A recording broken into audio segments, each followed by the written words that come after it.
the baseball world thought it had the St. Louis Cardinals figured out. For months, the narrative felt settled. Brendan Donovan was the centerpiece. The versatile infielder, beloved by analytics departments and scouts alike, had become the assumed prize in any meaningful trade discussion involving the Cardinals. If St. Louis was rebuilding, Donovan was the golden ticket. Controllable, productive, flexible, and valuable to nearly every contender in baseball. And when trade rumors linked the Cardinals to the Seattle Mariners, the conclusion seemed obvious. Donovan to Seattle, prospects to St. Louis. Everyone nodded along. But the longer this offseason drags on, the more cracks appear in that assumption. Because while the public has been focused on Donovan, league insiders have quietly begun asking a different question, one that would have sounded absurd even a year ago. What if Brendan Donovan isn't the real pivot point at all? What if the Cardinals and Mariners have been talking past the obvious and circling something far more complicated, far more controversial, and far more telling about where St. Louis truly stands? What if the name that actually matters in these conversations is Nolan Arenado?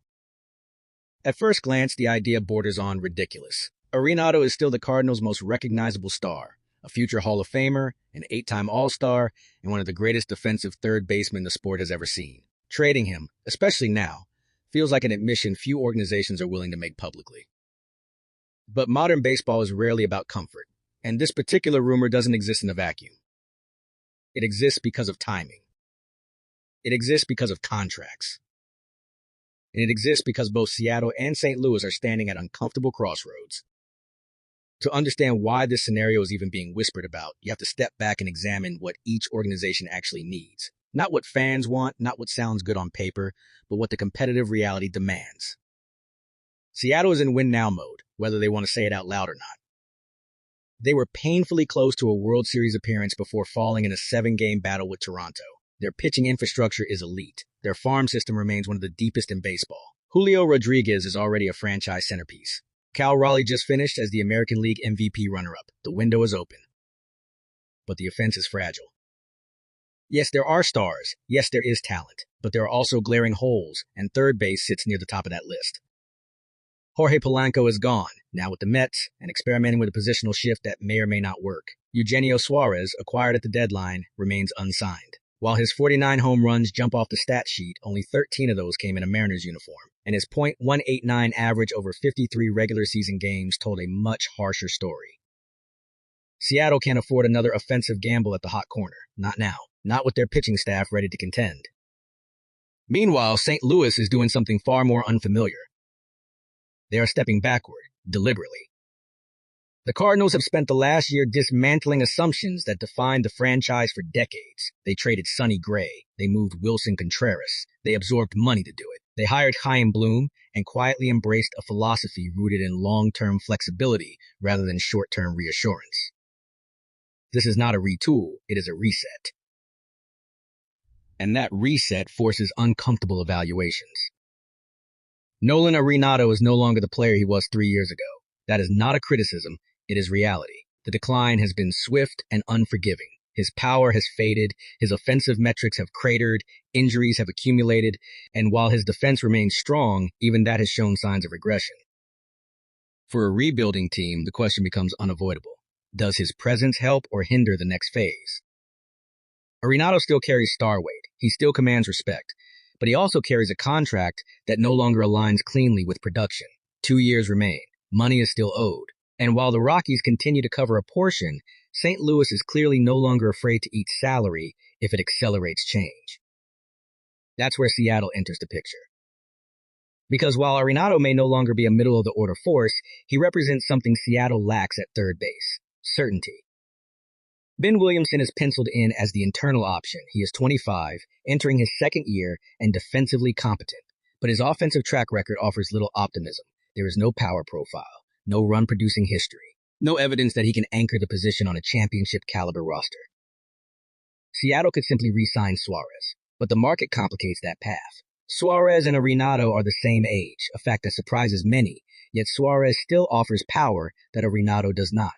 That power will cost money. It may require multiple years, and Seattle is not alone in monitoring that market. Alex Bregman remains unsigned. Teams are waiting. Dominoes have not fallen. And so Seattle waits, but with contingency plans. That is where the Arenado conversation gains traction. Not as a dream acquisition, not as a franchise-altering move, but as a stabilizer. Even in decline, Arenado provides elite defensive value. He provides veteran leadership, he understands playoff pressure, he understands expectations. For a young Mariners roster, that matters. But there is a catch, a massive one. Seattle cannot justify trading meaningful prospects for a declining third baseman alone. That math does not work. Unless something else is attached. Enter JoJo Romero. Romero is precisely the type of asset contending teams covet. A controllable, high-leverage, left-handed reliever with real effectiveness. Bullpen depth wins postseason games. Romero has value, real value. Pairing Romero with Arenado changes the equation entirely. Now, the Mariners are not simply absorbing risk. They are acquiring two major league contributors who address immediate needs, third base stability and bullpen reinforcement. For the Cardinals, this would be painful, but purposeful. Losing Romero weakens the bullpen. Trading Arenado severs the final symbolic tie to the previous era. But it also accomplishes several objectives at once: payroll flexibility, roster clarity, and a clean slate for younger players. This would not bring back a prospect haul. It would not look pretty on paper, but rebuilds are rarely pretty. And this is where perception collides with reality. Fans view Arenado as untouchable because of who he was. Front offices evaluate him based on who he is now and who he will be 2 years from now. St. Louis has already demonstrated a willingness to absorb embarrassment if it accelerates progress. They paid to move contracts. They accepted criticism. They chose flexibility over optics. Trading Arenado would be the most extreme version of that philosophy. It would also send a message, not just to fans, but to the league, that nothing is sacred in this reset. At the same time, the Cardinals are quietly addressing another major concern: pitching. The rotation remains unsettled. The front office is shopping in the mid-tier and reclamation aisle, not the luxury section. Names like Zach Eflin, Tyler Mahle, Lucas Giolito, and Walker Buehler have surfaced, each with upside, each with injury risk. This has not gone over well with fans. Every injury-prone arm reignites frustration. Every rumor feels like deja vu. But the reality is simple. The pitchers St. Louis can afford come with question marks. If they didn't, someone else would already have paid them. Jose Quintana represents a different type of gamble. He is familiar, he is left-handed, he has been effective recently, his injuries have not been arm-related, and perhaps most importantly, he fits the short-term veteran bridge the Cardinals appear to want. Quintana would not signal contention. He would signal competence. He would protect young arms, he would provide innings, and if he pitches well, he becomes a trade chip in July. This is the model now. Short-term stability, long-term flexibility, no emotional attachments, which brings the conversation back to Arenado. Because emotionally, trading him feels wrong, but strategically, keeping him may be worse. A rebuilding team cannot half commit, and every at-bat Arenado takes is one not given to a younger player. Every dollar spent is one not reallocated. Every question about his future lingers over the clubhouse.